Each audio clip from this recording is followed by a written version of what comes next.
Do you know what I have made today? I have made this moving crane. This moving crane can be operated by remote.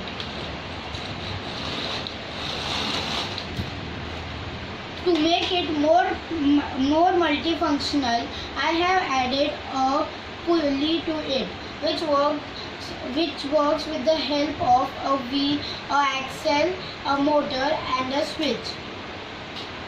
You can see when we start the switch, the axle is rotating and the pulley has came up. Now I will add weight to it, so it will be more clear to see that pulley is functioning properly. After lifting the weight, we can take it to the desired place.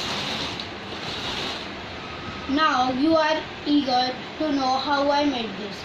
To see how I made this crane, stay tuned on my channel. Like, share, comment and subscribe to my channel